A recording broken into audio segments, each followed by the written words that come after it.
everyone, Kat here. And now, in the latest update of Cookie Run Kingdom, Eternal Sugar Cookie is here too. I was really excited to read the first part of her story, and now that I have some thoughts. The Beast-Yeast plots have all been consistently solid, and this was no exception. But what I found most interesting about Hollyberry's story is how unique she is among the ancients, and I'd argue the most human. Spoilers, obviously, for all the Beast-Yeast chapters so far, that's your warning. So, the 5 beasts used to be the 5 virtues of knowledge, happiness, change, volition, and solidarity, until they were corrupted and lost the pure halves of their soul gems to the 5 ancient cookies. The beasts all have these distorted interpretations of their virtues that they believe are the real versions, and all of them, in one way or another, tried to turn their respective ancients to their way of thinking. But what makes Hollyberry Cookie stand out is the fact that she's already halfway there by the time the Beast of Sloth, formerly the virtue of happiness, gets to her. By contrast, pure vanilla, dark cacao, and golden cheese are all completely removed from their counterparts' values. Let's have a look at each of their stories, and I'll explain what I mean. Golden cheese and burning spice have the soul gems of abundance and destruction. Golden cheese greedily protects her treasures, even to the point of preserving her citizens' souls in cheese when their bodies are broken beyond healing. Burning spice cookie, on the other hand, sees the flow of kingdoms rising and falling as proof that nothing ever truly changes. And destruction is his way of lashing back at that cycle. He's disgusted with golden cheese for trying to protect such pathetic things. She had proof in front of her that everything was doomed to fade away, and instead of accepting that, like he did, she preserves all she can. He eggs her on to keep fighting for her kingdom, hoping to break her will and help her realize that it's futile. But at no point in the battle does Golden Cheese Cookie lean towards his view. She fears she might lose, but she never believes that her loss will prove him right. Dark Cacao and Mystic Flower have the soul gems of resolution and apathy. Like Golden Cheese Cookie, Dark Cacao vehemently defends his kingdom, and his people are well known for enduring hardship, whereas Mystic Flower sees all cookies as being constantly needy. As long as they have their individual desires and goals, they'll only end up hurting each other. So her solution is to remove all scents and flavors. She shows Dark Cacao a vision of his soldiers embracing this, and how happy they'll be when they no longer have such difficult goals burdening them. Now, unlike with Golden Cheese, we do see physical signs of Dark Cacao's soul gem becoming corrupted by apathy.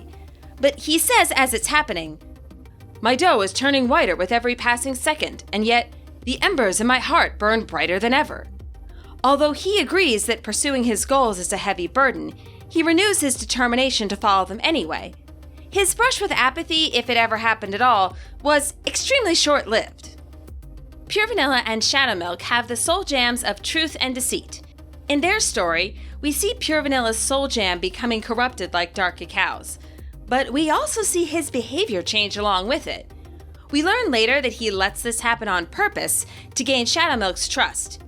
He's not naturally convinced of his counterpart's view, but forced into it when he's presented with the choice to embrace deceit or drown in the yogurt river of rebirth. He lets himself get corrupted as a last resort.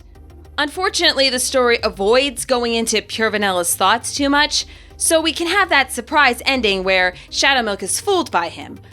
But Pure Vanilla does tell his friends afterwards, "Fear and doubt almost consumed me whole.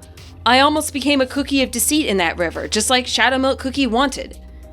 So he comes much closer to changing sides than the other 2 ancients did, but it's important to note here how he starts.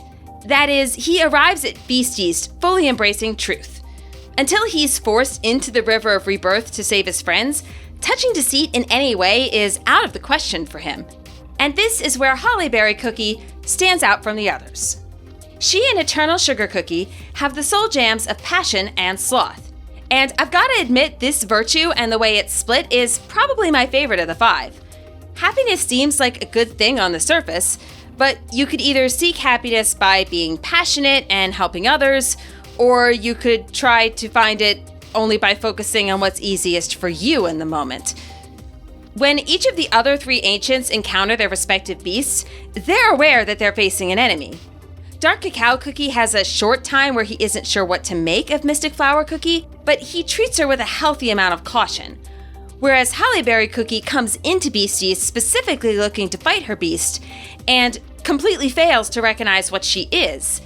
This doesn't mean that Hollyberry is more oblivious or that Eternal Sugar is more crafty, but when Eternal Sugar shares her vision of happiness, that it's all about doing what you want only for you, that resonates strongly with what Hollyberry wants to be true.